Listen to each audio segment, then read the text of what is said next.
revient sur cette information. Toute dernière information, cette annonce de cessez-le-feu entre Israël et le Liban. À l'instant, le Premier ministre libanais salue cet accord de cessez-le-feu avec Israël. Un accord annoncé par Donald Trump il y a quelques instants sur son réseau social Truth Social, qui prévoit le fait d'avoir des excellentes conversations avec le très respecté président Aoun et le Premier ministre Bibi Netanyahou. Ce cessez-le-feu de 10 jours entrerait en vigueur à 17h, heure de l'Est, selon Donald Trump. On va rejoindre tout de suite sur place en Israël nos envoyés spéciaux Pauline Trefner et Fabrice Elsner. Bonsoir à tous les deux. C'est une annonce surprise de ce cessez-le-feu de 10 jours qui sera sans doute accueilli avec beaucoup de soulagement de la part des populations. Pauline, bonsoir. Oui, bonsoir Laurence. Le cessez-le-feu vient donc d'être annoncé par Donald Trump. Vous l'avez dit, après des discussions menées par le président des États-Unis cet après-midi. D'abord avec Joseph Aoun, le président libanais, et ensuite avec Benyamin Netanyahou. Et le président des États-Unis s'est d'ailleurs félicité puisque les premières discussions entre les deux pays depuis plus de 34 ans avaient déjà eu lieu mardi à Washington.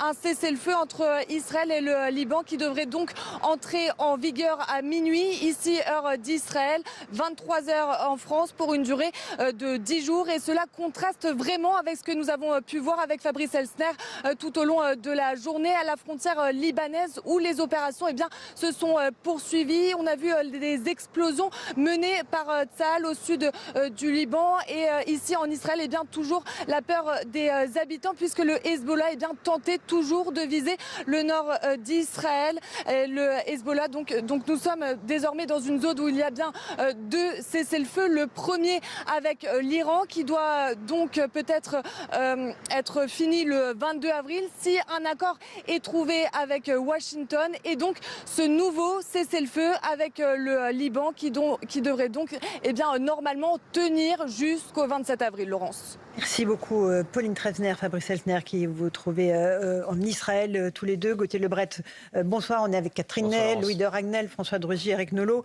Une annonce très importante. On voit que Donald Trump a pesé de tout son poids sur Benjamin Netanyahou, qui voulait continuer les opérations militaires au maximum pour désarmer le Hezbollah, voire en finir avec le Hezbollah, et le président Aoun, qui ne voulait pas engager les discussions avec le Premier ministre israélien tant qu'il y a des soldats israéliens sur son territoire. Absolument. Et dès le départ, Donald Trump voulait que le Liban fasse partie de l'accord avec les Iraniens, du cessez-le-feu avec les Iraniens. Et il y avait eu des accords avec Israël sur le fait d'inclure le Liban dans le package de cessez-le-feu avec les Iraniens, et de la communication qui allait un peu dans tous les sens. Souvenez-vous, quelques heures après l'annonce de cessez-le-feu avec l'Iran, puisque finalement le Liban n'en faisait pas partie. Donc négociation à Washington autour de Donald Trump, qui effectivement fait le rôle d'arbitre dans ces cas-là. C'est une excellente nouvelle pour la population libanaise. Bien sûr. C'est une excellente nouvelle effectivement pour le sud du Liban, qui a été très éprouvé par cette guerre, pour Beyrouth, pour les chrétiens d'Orient qui ne voulaient pas quitter leur village dans le sud du Liban, alors qu'Israël les appelait à quitter leur village il y a encore quelques heures. Après, j'ai une interrogation. La guerre n'avait pas lieu entre l'armée israélienne et l'armée libanaise. Elle avait lieu entre l'armée israélienne et le Hezbollah. Donc le Premier ministre libanais, il s'engage à un cessez-le-feu, mais il ne contrôle absolument pas le Hezbollah. Oui. Donc je ne vois pas comment ce cessez-le-feu peut entraîner l'arrêt des tirs du Hezbollah sur le nord d'Israël, avec des habitations qui ont encore été détruites il y a quelques heures. Donc l'armée israélienne, effectivement, peut cesser le feu contre Beyrouth, contre le sud Liban, contre le Hezbollah. Mais est-ce que le Hezbollah va cesser le feu contre l'armée israélienne et contre les Israéliens ? C'est ça la grande interrogation. Le Hezbollah ne répond absolument pas au gouvernement libanais. À l'instant, réaction de l'Élysée. Beaucoup seront contents de pouvoir compter sur la France, y compris les Israéliens, Louis de Ragnel. On sait que Israël a écarté les diplomates français et la France de toute négociation entre son pays et le Liban. Absolument, c'est la conséquence d'une rupture de confiance entre Paris et Tel Aviv, parce que, vous vous souvenez, après le 7 octobre, la France s'est éloignée de la prise de position de Benyamin Netanyahou, a même condamné à plusieurs reprises ce que Emmanuel Macron considérait comme un excès de zèle de la part du Premier ministre israélien. Et on est même allé jusqu'à arrêter de fournir du matériel et des armes à Israël. Donc c'est un peu la réponse aussi de Benyamin Netanyahou, qui considère qu'on est en train de s'immiscer dans les affaires d'Israël, qu'il y a une petite fenêtre de tir une opportunité pour éradiquer définitivement le Hezbollah et que la France est en fait un parasite, un obstacle dans cet objectif. Mais on sait les liens qu'a traîné entre la France et le Liban. Emmanuel Macron, enfin l'Élysée dit voilà, même Israël sera content de pouvoir compter sur la France. C'est une réalité incontournable dans cette région. Oui, mais c'est vrai que le président français avait été l'un des premiers qui s'était rendu au Liban après l'explosion de l'aéroport, qui avait même dit « je vous donne 15 jours pour que vous vous entendiez ». Il avait envoyé Jean-Yves Le Drian, et on ne peut pas dire que ces recommandations ont été suivies des faits. Je ne sais pas quel rôle... enfin, il a de la sympathie pour les Libanais... Et les Libanais en ont pour lui, mais je ne peux pas dire qu'il a essayé de jouer un rôle, mais je le mesure mal au Liban. Non, en tout cas, l'histoire s'écrit en direct. Dans notre émission, François de Rugy annonce d'un cessez-le-feu entre Israël et le Liban, validé par le Liban, parce qu'on savait que c'était plutôt Joseph Aoun qui bloquait pour avoir des contacts directs avec Benjamin Netanyahou, et l'Élysée qui dit, voilà, il faut pouvoir compter avec la France. Oui, c'est quand même une bonne chose, il faut quand même le dire. Déjà, même si c'est un espoir qui ne dure que quelques jours, au moins 10 jours ça aura à partir peut-être de ce soir, permis 23 heures, aux populations civiles, parce qu'il y a eu beaucoup de morts civiles dans les bombardements israéliens au sud Liban. Et par ailleurs, certes, le gouvernement libanais n'a pas autorité sur le Hezbollah, qui est une sorte d'armée à l'intérieur du Liban, mais néanmoins, il y a quand même des interactions. On en a parlé tout à l'heure. La une de l'Orient le jour était frappante quand le Hezbollah décide d'être un proxy une bonne fois pour toutes de l'Iran, ce qu'ils étaient réellement, et qu'ils bombardent et qu'ils tirent plus exactement sur le nord d'Israël avec des roquettes au moment où les Américains bombardent l'Iran comme répercussion contre Israël. Donc je vois, ce cessez-le-feu est formidable. Moi, j'arrête pas de dire que ce qui se passe au Liban est un drame humanitaire avec des centaines de milliers de déplacés. Je ne vois pas le Hezbollah répondre à ce cessez-le-feu. J'espère que ça sera le cas, mais le Hezbollah peut totalement violer ce cessez-le-feu. Oui, mais il peut aussi y avoir intérêt. C'est-à-dire que dans ces cas-là, les deux parties peuvent avoir intérêt à souffler, en quelque sorte. Et donc, y compris parce que le Hezbollah peut en profiter peut-être, et c'est ce qu'Israël ne veut pas sans doute, mais essayer de se repositionner à des endroits, se protéger de futures attaques. Mais au moins, on peut penser que les uns et les autres ont intérêt, et surtout pour le coup, les Libanais ont intérêt à ce que ça s'arrête 10 jours. D'accord. Éric Nolot. Mais le Liban et Israël ont le même problème. Le problème s'appelle le Hezbollah. Donc, l'avenir du Liban dépend de la disparition du Hezbollah et l'avenir d'Israël aussi. Donc moi, je ne vois aucune autre solution que l'éradication du Hezbollah. Je me réjouis de ces 10 jours de trêve pour les populations civiles, mais le problème restera entier le 11e jour, malheureusement. Bon, on va faire une petite pause. On va continuer à ausculter cette situation au Moyen-Orient. On entendra le secrétaire d'État américain à la guerre, Pete Hegseth, continuer à maintenir la pression sur l'Iran. Cette fois-ci, on a un cessez-le-feu avec le Liban qui vient d'entrer en vigueur. Celui sur l'Iran va-t-il tenir ? En tout cas, les Américains maintiennent la pression. À tout de suite. 18h15 de retour dans Punchline sur CNews et sur Europe 1. L'information principale de cette soirée, c'est bien sûr l'annonce d'un cessez-le-feu de 10 jours entre Israël et le Liban. Il démarrera ce soir à 23h heure française. Annonce faite par Donald Trump lui-même sur son réseau social. Et puis il y a bien sûr le front avec l'Iran où il y a un autre cessez-le-feu qui est en cours et un blocus maritime instauré par les États-Unis. On va écouter le secrétaire à la guerre des États-Unis, Pete Hegseth, qui lui estime que ce sont les Américains qui détiennent le contrôle total du trafic dans le détroit d'Ormuz. On l'écoute. Vous aimez dire publiquement, vous l'Iran, que vous contrôlez le détroit d'Ormuz. Mais vous n'avez pas de marine. Vous n'avez pas de... Vous n'êtes pas en mesure de contrôler quoi que ce soit. Pour être clair, vous menacez de tirer des missiles, des drones sur des navires commerciaux qui sont en train de transiter de façon légalement exacte, juste. Ce n'est pas de la politique, c'est du terrorisme. La marine américaine contrôle tout le trafic qui rentre et qui sort du détroit, parce que nous avons de réelles capacités et de réels moyens. Et nous mettons en œuvre ce blocus avec moins de 10% de la capacité maritime américaine. Oui, Darinel, on voit que les Américains sont à la manœuvre, évidemment au Liban, évidemment face à l'Iran. Ils bloquent l'accès aux ports iraniens. C'est l'arme économique qu'ils tiennent entre leurs mains. Absolument. C'est clairement, ils veulent empêcher l'Iran d'imposer des taxes, des péages, comme on l'avait évoqué. Et donc, tous les moyens sont bons pour les États-Unis. Et on voit qu'ils n'ont pas tellement d'autres options plus importantes, plus fortes, plus contraignantes pour l'Iran. Donc, ils attendent de voir comment l'Iran va réagir de l'autre côté. Ce qui est intéressant dans ce que dit Pete Hegseth, c'est il dit, je rappelle que seuls 10% des moyens de l'armée américaine sont déployés dans la région. Il veut tordre le cou à l'idée qui est en train de se répandre aux États-Unis, selon laquelle l'armée américaine commence à s'essouffler, commence à être à bout de souffle. Vous savez, il y a les porte-avions, manque de munitions, les porte-avions qui restent plus longtemps en mer et donc qui ont des avaries, qui ont des problèmes. Bref, voilà ce qui a été le cas. Mais l'objectif, le message, c'est d'expliquer à la population, non, on n'est pas à bout de souffle. Et puis, il y a à un autre moment, Pete Hegseth a aussi réaffirmé sa volonté d'aller jusqu'au bout, quoi qu'il en coûte, et la volonté de Donald Trump. Absolument. Marc Fiorentino nous a rejoint, vous êtes économiste, bonsoir. Bonsoir. C'est encore une fois le contrôle de ce détroit d'Ormuz, c'est stratégique pour les Américains au plan économique? C'est stratégique pour les Américains, c'est stratégique pour la région, c'est stratégique pour le monde économique en général. C'est 20% des exportations de pétrole qui passent par là. Mais la perception qu'on a est assez étonnante, en fait, à travers ce qu'on lit et ce qu'on écrit. C'est que le pays qui est en situation de faiblesse aujourd'hui, c'est pas les États-Unis, hein. J'entendais les problématiques d'armement et autres, c'est l'Iran. Il y avait un très bon article dans le Wall Street Journal qui dit que le pays est dans un état désastreux. Économiquement, ils sont totalement à l'agonie. Ils ont quand même eu 17 000 frappes qui ont frappé toutes leurs infrastructures, c'est-à-dire qu'on parle de voies ferrées, on parle de bâtiments administratifs, on parle de bâtiments de la police, on parle de tout ce qui peut faire fonctionner une économie. Et aujourd'hui, l'économie est totalement à l'arrêt. Et il faut savoir que l'Iran a un tissu économique qui, d'habitude, même sous sanctions, est relativement fort, avec à l'intérieur du pays un mécontentement qui est de plus en plus fort. Donc il ne faut pas avoir cette perception qu'on a et qu'on entend un peu partout de se dire comme si on avait deux acteurs à armes égales.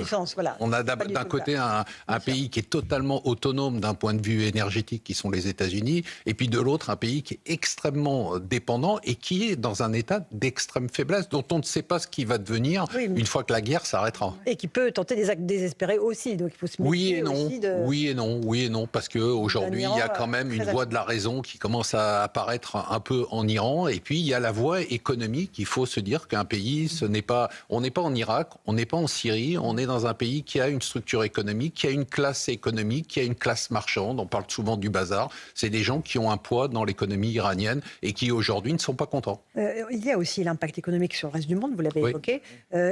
Pénurie alimentaire prévue en Grande-Bretagne. On parle de la Grande-Bretagne, on ne parle pas d'un pays. Voilà. Donc, on va rejoindre rapidement notre correspondante Sidonie Gaucher à Londres. Et puis, je vais vous passer la parole pour savoir qu'est-ce qui nous attend, nous, en France, dans les prochains jours. Eh bien, Laurence, la situation est particulière ici parce que le Royaume-Uni dépend particulièrement des importations à cause de sa géographie, bien sûr, insulaire. C'est 46% de son alimentation qui vient de l'étranger. On l'a déjà vu, ces pénuries avec les barrières commerciales post-Brexit, la pénurie de main-d'œuvre, on l'a vu également avec le Covid et maintenant avec les perturbations mondiales des chaînes d'approvisionnement. Et les pénuries à attendre ici, eh bien, ce sont en premier lieu les fruits et les légumes frais, mais aussi certaines huiles, certaines céréales. Ce sont également des possibles pénuries de CO2 qui pourraient affecter notamment l'agriculture et l'agroalimentaire, puisque ce gaz est utilisé dans l'abattage et dans les aliments frais emballés sous plastique. Le gouvernement tente de temporiser en rassurant sur le fait que cette pénurie n'aura comme conséquence que de limiter les choix dans les produits et n'aura pas comme conséquence l'absence totale de ces produits. Marc Fiorentino, 46% de l'alimentation britannique vient de l'exportation ? Oui, mais là aussi, il faut un peu tempérer. Je comprends ce qui se passe, on regarde. Mais c'est important. C'est un chiffre. C'est important, mais vous savez, moi, il y a un indicateur. Évidemment, je suis un homme de marché, un homme d'économie. Je regarde ce que disent les marchés financiers. Vous regardez les marchés financiers, on a fait hier des records historiques sur toutes les bourses internationales. Je dis pas que... Et les marchés financiers, contrairement à ce qu'on dit, ne sont pas totalement déconnectés de la réalité économique. Donc, si on était dans une crise aussi importante, on n'aurait pas des marchés qui, aujourd'hui, saluent la situation actuelle et qui ne sont pas dans une situation de stress. Bon, je vous vois dodeliner de la tête, mon cher Gauthier Lebret. Les marchés peut-être, mais les Français sont dans des situations de stress comme les Anglais. Avec François. Comme les Anglais, semble-t-il, puisqu'on a eu notre correspondante. Il n'y a pas un gouvernement européen qui peut soutenir le blocus américain. Encore hier soir, il est opposant, il n'est pas au gouvernement, mais Jordan Bardella dénonçait le blocus de Donald Trump en disant que ce blocus avait des conséquences cataclysmiques, je le cite au mot près, sur la France. Le blocus, la guerre évidemment, puisque quand le blocus n'est pas américain, il est iranien. Donc ces blocus s'enchaînent. Et en attendant, les peuples européens sont désespérés, les automobilistes sont désespérés, les agriculteurs, il faut entendre les agriculteurs. Les pêcheurs. Les pêcheurs, évidemment. Les infirmières qui vont donc à domicile chez les infirmières libérales, qui vont à domicile chez leurs patients, les routiers, etc. Chaque Français est impacté d'une manière ou d'une autre. Vous savez, c'est la petite semaine de vacances qu'on mettait de côté pour le mois d'août. Et là, on va se réveiller, il y a moins de 30% déjà de réservations sur les billets d'avion avec la hausse du kérosène sur l'été. Le kérosène aussi en vue. Exactement. Et on va se réveiller donc début juillet. On verra que le secteur du tourisme est en train de faire une saison catastrophique parce qu'il y a beaucoup de Français qui ne partiront pas en vacances. Parce que la petite semaine de congé qu'on se met de côté en France. toute l'année, mais même en France, c'est pour le camping, ça va partir dans l'essence, ça va partir dans les produits de première nécessité, ça va partir dans les produits alimentaires. Tout augmente.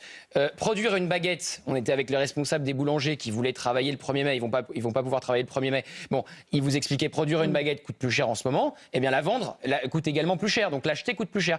Tout est comme ça. Et il y a quand même une grande différence entre la France et le reste des pays européens, c'est que les autres pays européens se bougent pour essayer de limiter la hausse. Nous, on regarde inexorablement la hausse se faire parce qu'il n'y a plus 1 euro dans les caisses de l'État et qu'on ne veut pas faire des économies et donc on n'est pas capable de baisser les taxes sur les carburants alors que quasiment tous les autres pays autour de nous le font. L'Espagne le fait, l'Italie le fait, l'Allemagne le fait, la Hongrie le fait, etc. Quelque chose à vous opposer. Ensuite, oui, parce qu'avec ce type de discours, on ne peut pas avoir ce type de discours et en même temps gueuler quand le gouvernement sort des boucliers tarifaires. C'est une bonne nouvelle que le gouvernement n'ait pas les moyens aujourd'hui de faire ce qui est encore le énième plan de relance, de résilience et qui continue à dépenser de l'argent qu'on n'a pas. On n'a pas cet argent, vous avez raison, la situation est relativement... Là pour l'Ukraine. La situation est relativement grave. Moi, je trouve que c'est plutôt une bonne nouvelle que pour une fois, on soit rappelé à l'ordre, je m'excuse, à la fois par les marchés financiers sur nos taux d'intérêt, et que pour une fois, vous avez remarqué, alors que depuis le Covid, puis la guerre en Ukraine, on a dégainé tout ce qui était possible en plan de relance, en quoi qu'il en coûte, qui coûte une fortune, qui nous a mis dans une situation financière totalement catastrophique. Je remarque qu'enfin... Alors, je ne dis pas qu'on est arrivé à l'heure de vérité, mais on semble se rapprocher de l'heure de vérité. D'ailleurs, vous avez raison. C'est-à-dire que notre situation financière est tellement mauvaise. Elle a toujours été mauvaise. Oui, mais là, elle est catastrophique. Mais jusqu'à présent, on pouvait continuer à dépenser de l'argent qu'on n'avait pas. Je remarque que pour une fois, le gouvernement ne s'est pas précipité pour lancer un énième plan de relance. Un énième chèque carburant. Éric Nolot, rapidement, puis après. D'abord, est-ce qu'on peut faire remarquer qu'une pointe d'ironie que ceux qui déplorent qu'on ne puisse rien faire sont les mêmes qui refusaient toute mesure d'économie. C'est quand même bizarre. C'est-à-dire qu'il refuse de faire des mesures d'économie, et là, donc, il n'y a plus d'argent, et donc il dit « mais que fait le gouvernement ?» etc. Fallait voter les mesures d'économie. Et ensuite, écoutez, moi, je ne peux pas me réjouir, parce que... Il ne s'agit pas de se réjouir. Non, mais vous dites le moment de vérité approche, mais le moment de vérité, il est déjà là pour une certaine catégorie de Français. Moi, je souhaiterais que les plus impactés, ceux qui vraiment ont besoin de leur voiture, qui font des dizaines de kilomètres, je ne parle pas des grandes villes, je parle de la France périphérique, on devrait pouvoir leur venir en aide. Moi, je trouve ça catastrophique de ne pas pouvoir leur venir en aide. On ne peut pas en permanence critiquer l'assistanat, le fait que le gouvernement intervienne à chaque fois avec de l'argent qu'il n'a pas, et de l'autre côté, quand il y a... non, mais il faut le faire avec discernement. Mais on ne sait pas le faire avec discernement. Non, mais si on savait le faire avec discernement, ça se saurait. Sauf qu'on a fait des choses sans discernement depuis le Covid, depuis l'Ukraine, et qu'aujourd'hui, enfin... on est dans une situation où tout le monde nous dit « vous n'avez plus les moyens de faire n'importe quoi ». Maintenant, est-ce qu'il faut ne rien faire ? Non, vous avez raison. Il faut faire des aides ciblées. Sauf qu'en France, on ne sait pas faire des aides ciblées. On ne sait faire que des plans de relance, des plans de résilience. Et là, on ne parle pas de plan de chèque, on parle d'une baisse des taxes. Quand vous faites le plein, vous avez 65% qui partent à l'État. Mais l'État, c'est vous. L'État, c'est de l'argent que vous allez pouvoir dépenser après. Mais il ne faut pas avoir ce type de raisonnement qui a... Et quand l'État prend au mois de mars 270 millions d'euros supplémentaires sur les taxes, parce que les prix augmentent. L'État aurait pu déjà ne pas prendre les 270 millions d'euros supplémentaires qui sont partis en taxes. Ça, on est bien d'accord. Mais vous savez très bien qu'aujourd'hui, personne ne réduit les dépenses publiques. Mais c'est un drame. Mais c'est ça, c'est un drame. C'est un drame absolu. Mais le fait de dire aujourd'hui, il faudrait moins taxer l'essence, non, on n'a pas les moyens. Et les milliards, quand on veut en trouver, on en trouve. 9 milliards pour l'Ukraine depuis 4 ans. François de Rugy, vous m'avez dit, il y a une possibilité de moduler les taxes. Non, En quoi ça consiste? Non, justement, le problème qu'on a en Est-ce qu'on peut France, ou on peut pas? c'est qu'on n'arrive jamais à prendre des mesures temporaires. Pour une raison d'abord constitutionnelle. Les gens ne l'imaginent pas forcément, mais il faut rappeler que la Constitution prévoit que c'est le Parlement qui vote les impôts. C'est l'article 34 de la Constitution. Et l'article 47 dit voilà, ça se passe comme si, il y a une longue procédure, c'est le projet de loi de finances. Vous pouvez faire un projet de loi de finances rectificative, mais vous imaginez que ça prend quand même à chaque fois un certain temps, c'est-à-dire au minimum plusieurs semaines. Donc si vous disiez, on va moduler les taxes sur les carburants, par exemple, le temps de passer la crise, parce que quand même, si c'est pour 2 mois, ce serait capable de le faire, et il faudrait en réalité changer notre mode de fonctionnement. Moi, je pense qu'il faudrait le faire, mais il faudrait avoir le courage d'ailleurs de dire que c'est à la hausse et à la baisse. C'est-à-dire moduler. Ah oui, Michel Rocard d'ailleurs l'avait proposé quand il était Premier ministre, mais à l'époque déjà, la Constitution faisait qu'on ne pouvait pas le faire. Et il disait, il faudrait que quand les prix du pétrole sont très bas, on augmente un petit peu les taxes pour, de fait, faire rentrer de l'argent dans les caisses de l'État et être en capacité, quand les prix du pétrole sont très hauts, de faire baisser temporairement. Je peux en parler, j'ai été confronté au problème quand il y a eu les gilets jaunes. Pas la taxe flottante, mon cher François? Pardon? Pas la taxe flottante? Mais ça ne marchait pas, justement, la taxe flottante, parce que, justement, c'était un mécanisme, en fait, qui accompagnait la hausse. Alors un petit peu moins, mais c'était pas une modulation réelle. Quand on a eu les gilets jaunes, moi j'étais ministre à l'époque et on a été confronté au problème, c'est sûr que si on avait eu la capacité de moduler pendant quelques semaines, parce que ça a duré quelques semaines, là quand même d'ailleurs sur l'Iran, je pense qu'on souhaite tous que ça ne dure que quelques semaines ou quelques mois. On est à presque 2 mois et on voit bien que tout le monde cherche, même Donald Trump avec toutes ses outrances et tous ses excès, il cherche quand même à mettre fin à cette crise parce qu'en effet le pétrole et le gaz, ça reste le sang de l'économie mondiale. C'est ce qui irrigue toute l'économie encore aujourd'hui. Après, sur le temps long, on aurait tout intérêt, ça c'est un autre sujet, à être un petit peu moins dépendant. Et nous, en Europe, on pourrait être moins dépendant des importations de pétrole et de gaz.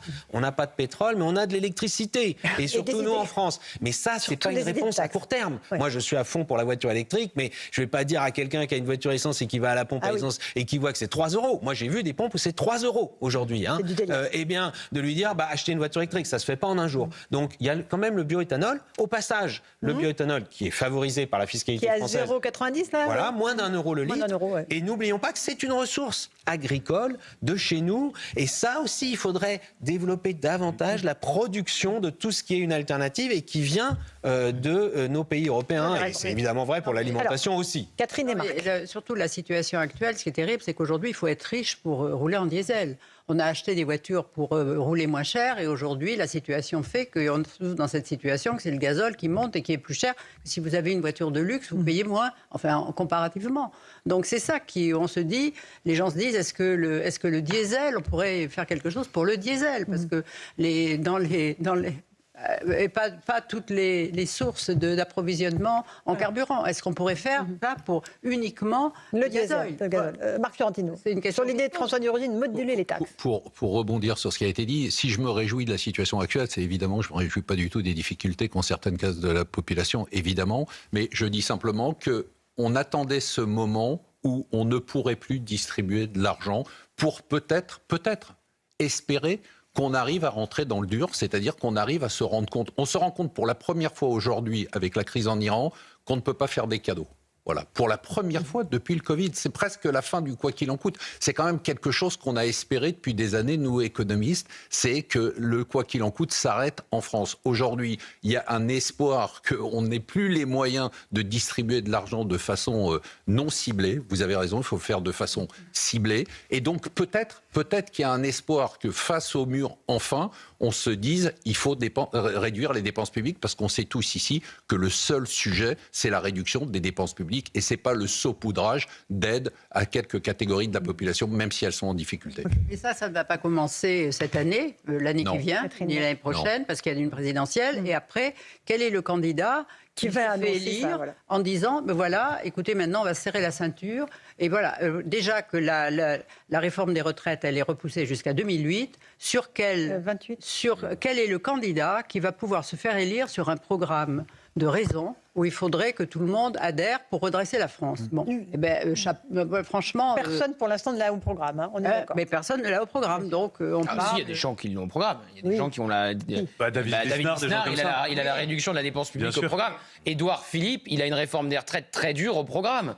Donc il y a quand même des gens qui vont parler de la dépense publique. Et après, pour vendre ça aux Français, il faut le vendre en miroir avec une baisse massive de la fiscalité, de la taxe, de la TVA, que sais-je, qui vient les étrangler au quotidien. Effectivement, vous pouvez Emmanuel Macron avait aussi ce programme-là en 2017 avec la suppression... Ah oui, mais si on fait la liste des promesses non tenues d'Emmanuel Macron, on va rendre l'antenne à minuit. Mais la grande difficulté... Il a baissé la taxe d'habitation, plus personne ne s'en souvient. D'accord, oui, bien sûr. Et sur le nombre de fonctionnaires... Attendez, sur le pouvoir d'achat, honnêtement, c'est pas un pari réussi sur tous les plans, Emmanuel Macron, à la fois en termes de finances publiques et de fiscalité. Enfin, vous regardez l'avant et l'après, je sais qu'il y a eu... C'est ce qu'a dit Bruno Retailleau hier. Il y a eu le Covid entre-temps. Mais la crise des gilets jaunes. Et simplement, je voulais... Oui, rapidement, et après, je suis un tout petit peu plus sceptique que Marc Fiorentino par rapport à ce que vous disiez tout à l'heure.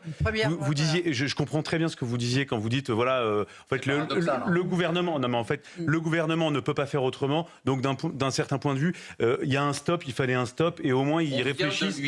On vient de lui dire, il y a un butoir. Vous ne pouvez pas, vous n'avez plus le chéquier, vous ne pouvez plus faire... Alors moi, ce qui me rend sceptique par rapport à ça, c'est que je suis convaincu que si demain, ils ont à nouveau une possibilité de s'endetter, ils vont à nouveau retomber, c'est des drogués, des toxicomanes de la dépense publique. Non mais réellement. Absolument. Donc ce qui m'inquiète profondément, c'est que, certes, vous avez raison, mais pour autant, je pense que, on voit bien que le gouvernement, si aujourd'hui il ne réduit pas les taxes, s'il ne fait pas de quoi qu'il en coûte, s'il ne fait pas tout ça, c'est simplement parce qu'il ne le peut pas, c'est pas parce qu'il ne le veut pas. C'est ça qui est inquiétant. Ah oui, mais là, c'est vraiment objectif. Là, je pense qu'on n'est pas dans des sujets subjectifs de perception de l'appauvrissement de la France. Tous les chiffres pointent vers un appauvrissement. C'est-à-dire qu'il y a un chiffre principal qu'on utilise, nous, c'est le PIB par habitant. C'est-à-dire la richesse produite par habitant. Mais le déclassement de la France dans le classement des PIB par habitant est vraiment désolant. C'est-à-dire c'est dévastateur. On est passé en dessous des 25 ou 26. Il y a différents classements, mais quel que soit le classement, on est 26e. On était dans les 15 premiers il y a encore une quinzaine d'années. C'est-à-dire que le déclassement, il est là. Ça veut dire qu'on produit moins. À partir du moment où on produit moins, évidemment, la richesse du pays est moindre. Et à partir du moment où la richesse du pays est moindre, mais qu'on veut maintenir le même niveau de dépenses publiques, on a le déficit et la dette qu'on a. Et le symbole de notre appauvrissement, au-delà du PIB par habitant, c'est le niveau de notre dette. On a quand même 3 630 milliards de dettes. On est à 115% du PIB. Les Américains, maintenant, nous appellent les BIF. Les BIF, c'est la Grande-Bretagne, l'Italie et les Français. Vous savez qu'il y avait les PIGS. C'était le Portugal, l'Italie, la Grèce et l'Espagne quand il y a eu la crise de 2008. Maintenant, l'acronyme à la mode, c'est les BIF, c'est-à-dire les pays qui sont vraiment totalement à la ramasse et qui ont d'ailleurs été sanctionnés par les marchés financiers puisque les taux d'intérêt d'emprunt de ces pays-là sont montés plus que les autres. Bon. Dernier mot ? Non, mais je ne vais pas répéter ce que je dis à chaque fois. Mais, non, répétez pas. Mais François de Rugy a dit une chose très vraie. Il dit je suis pour la voiture électrique, mais je ne vais pas demander aux Français d'en acheter une en pleine crise alors qu'ils n'arrivent pas à faire le plein de leur voiture diesel. Bon, il met plus de pondération que Clément Beaune, qui ne devrait même pas prendre la parole au nom du Haut Commissariat au Plan, parce que ça fait longtemps qu'on aurait dû le supprimer, a dit ce matin qu'il fallait pousser les Français à acheter des voitures électriques, tout comme le Premier ministre, le tout électrique. Qui seront principalement chinoises, d'ailleurs. Vous avez bien raison. C'est faux, ça, c'est faux. 2 secondes, mettez-vous à la place des Français 2 secondes. On est donc en zone rurale, on n'arrive pas à faire le plein de sa voiture diesel et on a le Haut Commissariat au Plan payé avec son argent qui vous dit le matin sur une chaîne concurrente, acheter une voiture électrique à 30 ou 40 000 euros. Et c'est vrai qu'il faut quand même qu'on pense à des aides pour pouvoir acheter ces voitures électriques. Dans cette crise, d'un point de vue de la communication qui aura été lamentable, on aura en plus ajouté à l'inaction le mépris. On demande aux Français, Maud Bréjon, de la sobriété, ils en ont déjà, et de passer à l'électrique, ils n'en ont pas les moyens. Franchement, cette crise d'un point de vue communicationnel au sommet de l'État aura été un naufrage. Petite pause, on remercie Marc Fiorentino qui nous a expliqué que la France s'était appauvrie.